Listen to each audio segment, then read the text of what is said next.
Om Swastiastu, Assalamualaikum warahmatullahi wabarakatuh. Shalom, Namo Buddhaya, salam sejahtera untuk kita semua. Kami dari kelompok 2 mata kuliah Perencanaan Sosial yang beranggotakan Anufit Purba, NIM 006, Galuh Fitria, NIM 007, Kade Ayu, NIM 008, Maria Yosepina, NIM 009, Dea Tata, NIM 0010. Mata kuliah perencanaan sosial ini diampu oleh Ibu Nazrina Zuryani. Pada video ini kami akan memaparkan penjelasan tentang isu dan tema yang kami angkat, yaitu program pemberdayaan nelayan yang terdampak reklamasi. Memberdayakan nelayan dalam pengolahan hasil laut untuk menciptakan lapangan pekerjaan bagi nelayan yang terdampak reklamasi.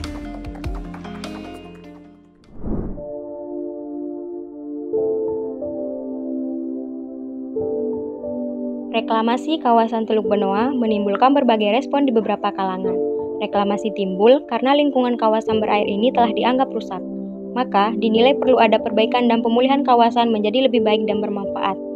Beberapa tujuan reklamasi Tanjung Benoa akan dimanfaatkan untuk pertokoan tepi laut, kawasan hunian dan hotel mangrove, kawasan olahraga air dan waterfront, kawasan taman botanikal, Pulau Pudut, kawasan kultur, pura, dan kawasan pusat berbelanja.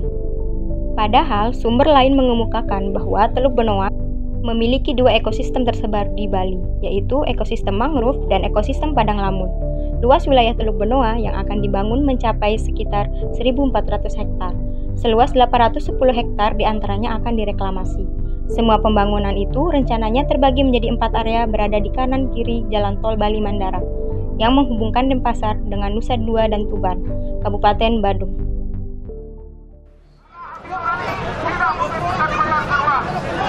Izin lewat peraturan Presiden untuk reklamasi Teluk Benoa dikeluarkan menjelang berakhirnya masa tugas Presiden Susilo Bambang Yudhoyono pada 2014 sebelum Joko Widodo mengambil tampuk pemerintahan Indonesia. Meski diprotes dan didemonstrasi, tak mengubah keputusan pemerintah pusat, juga Gubernur Bali Imade Pastika. Salah satu alasan, perlunya reklamasi mengangkat kembali daratan pulau yang kini perlahan tenggelam. Sedangkan kalangan pemerhati lingkungan menolak reklamasi karena akan merusak pantai. Ditambah lagi nelayan yang selama ini mendapat penghidupan tak lagi bisa melaut. Bibir pantai jadi milik pengembang. Kan itu pulau-pulau itu sudah dibagi-bagi sama PT-PT itu. Bahkan mereka sudah mulai memasarkan. Bayangkan itu. Nah kalau yang di reklamasi Teluk Benoa ini kan perumahan. Jangan dikira enggak itu loh. Ini yang selalu ditutupi. Di sana dibangun perumahan elit di situ. Perumahan yang mahal di situ. Ada 30% fasilitas umum. Fasilitas umum ini sajalah yang kemudian diomong-omongkan. Oh di situ ada dia untuk nelayan, ada untuk pura, ada untuk sekolah, ada untuk ini. Kan memang kebijakan reklamasi Teluk Benoa itu sebangun dengan Jakarta. Apalagi dengan ada pengakuan dari investor sendiri. Sudah keluar uang 1 triliun itu kan. Membandingkan reklamasi pantai utara Jakarta dan Teluk Benoa memang bisa-bisa saja. Lantaran ada unsur swasta yang dominan di atas tanah yang diuruk di atas laut tersebut. Kini, tinggal kebijaksanaan Presiden Joko Widodo yang dinanti rakyat sesuai dengan janji Presiden untuk pro kepada rakyat.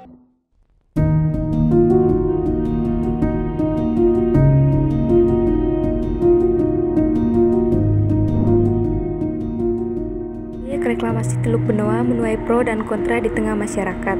Proyek senilai 800 miliar ini dianggap memberi dampak buruk bagi nelayan kecil yang mencari nafkah di seputaran perairan Benoa. Untuk pro, menurut kami, memanfaatkan Teluk Benoa melalui reklamasi akan memberikan keuntungan besar bagi Bali, khususnya di wilayah selatan. Berbagai fasilitas jika dibangun akan mendatangkan pendapatan daerah yang sangat besar, bahkan hingga miliaran rupiah, baik itu dari pendapatan hotel, restoran, fasilitas pariwisata modern maupun lainnya dari sektor pajak. Namun di sisi lain, masyarakat adat Bali tidak hanya berpikir tentang keuntungan dari rencana proyek tersebut, karena telah banyak fasilitas pariwisata yang dibangun, namun semakin lama justru merongrong kebudayaan Bali itu sendiri. Sekat antara tabu dan tidak tabu, sakral dan tidak sakral menjadi bias karena banyaknya budaya yang berinteraksi di Bali. Budaya luar yang justru memiliki nilai-nilai yang bertentangan dengan budaya Bali lambat laun membawa perubahan pada alam dan budaya Bali. Untuk kontra, menurut kami jika dilihat dari sisi lingkungan, reklamasi Teluk Benoa akan mengakibatkan meningkatnya potensi kebanjiran dan kehancuran ekosistem berupa hilangnya keanekaragaman hayati. Dari sisi sosialnya, para nelayan tradisional akan tergusur dari pekerjaannya dan sumber-sumber kehidupannya. Dilihat dari sisi ekonomi, reklamasi pantai dapat meningkatkan pendapatan asli daerah bagi pemerintah daerah, yaitu lahan pertanahan dapat dibangun berbagai usaha dan objek wisata. Namun, masyarakat setempat yang daerah mata pencahariannya dijadikan reklamasi mengalami kerugian perekonomian karena hilangnya mata pencaharian. Reklamasi ini akan mengeksploitasikan lingkungan hidup untuk kepentingan pariwisata.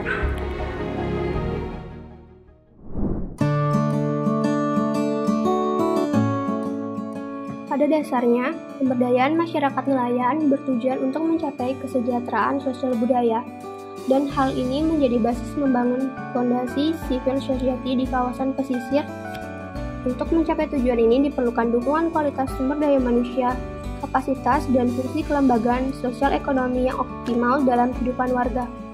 Oleh karena itu, diperlukan perencanaan yang komprehensif dan tujuan yang terukur, serta pencapaiannya dilakukan secara bertahap dengan memperhatikan kemampuan sumber daya pembangunan yang dimiliki oleh masyarakat lokal.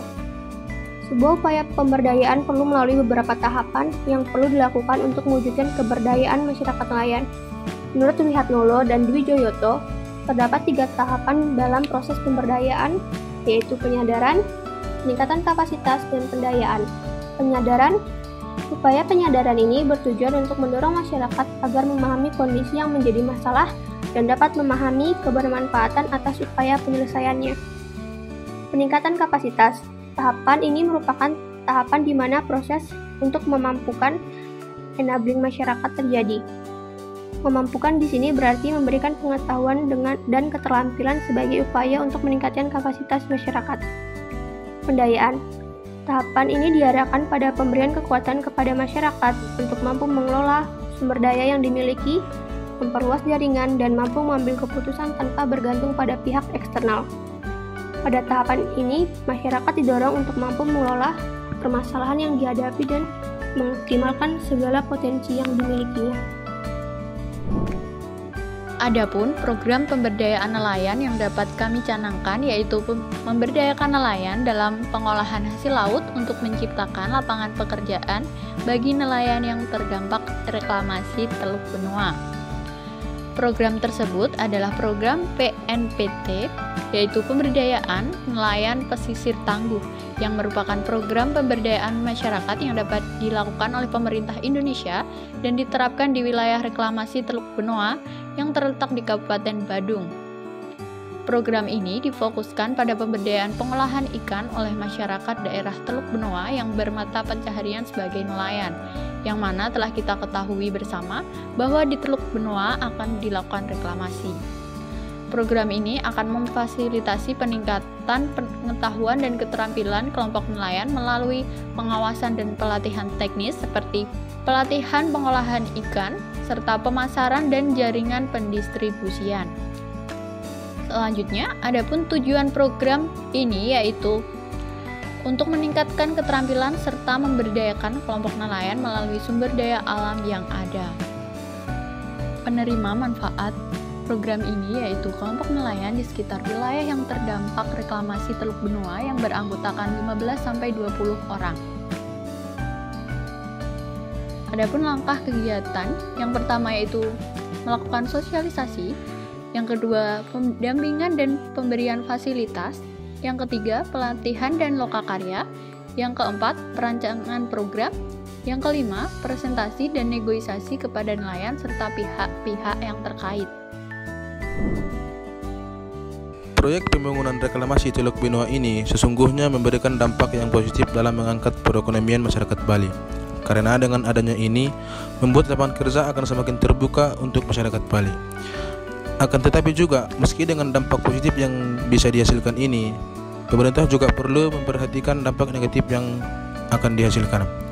Seperti yang kita tahu bahwa dengan adanya pembangunan akan menyebabkan kerusakan biota laut dan juga kerusakan pantai. Lalu, dengan adanya pembangunan ini juga menyebabkan nelayan akan kehilangan pekerjaan karena kerusakan biota laut tersebut. Oleh karena itu, dalam pembangunan ini, pemerintah harus memperhatikan dampak-dampak yang dihasilkan oleh pembangunan ini, baik dalam hal kerusakan biota laut, kemudian juga dengan adanya keberadaan nelayan akan terancam penghasilannya. Prosedur dalam pembangunan harus dilakukan dengan prosedur AMDAL yang berlaku, seperti yang dijelaskan dalam Peraturan Pemerintah Nomor 27 Tahun 1999 tentang AMDAL. Kemudian Keputusan Menteri Negara Lingkungan Hidup Nomor 8 Tahun 2006 tentang pedoman penyusunan AMDAL. Lalu Keputusan Menteri Negara Lingkungan Hidup Nomor 11 Tahun 2006 tentang jenis rencana usaha dan atau kegiatan yang wajib dilengkapi dengan AMDAL. Dirjen Kelautan Pesisir dan Pulau-Pulau Kecil Kementerian Kelautan dan Perikanan Sudirman Saat menyatakan rencana revitalisasi Teluk Benoa Bali sudah memenuhi seluruh prosedur dan sesuai dengan aturan perundang-undangan yang berlaku. Pengembang yang akan melakukan revitalisasi Teluk Benoa melalui reklamasi sudah memiliki izin lokasi dari pemerintah melalui Kementerian Kelautan dan Perikanan pada Agustus 2014. Kata Sudirman Saat pada rapat dengar pendapat dengan Komite 2 DPR RI di Gedung MPR DPR RI Jakarta. Lalu, apabila hal ini sudah memang nyata terjadi pada pembangunan reklamasi ini, maka seperti yang kita tahu bahwa reklamasi akan bisa dilakukan guna menyokong perekonomian masyarakat Bali. Sekian penjelasan kami tentang program pemberdayaan nelayan yang terdampak reklamasi Teluk Benoa Bali. Apabila kami ada kesalahan kata, kami mohon maaf. Om Santi Santi Santi Om. Assalamualaikum warahmatullahi wabarakatuh. Shalom, Namo Buddhaya, salam kebajikan.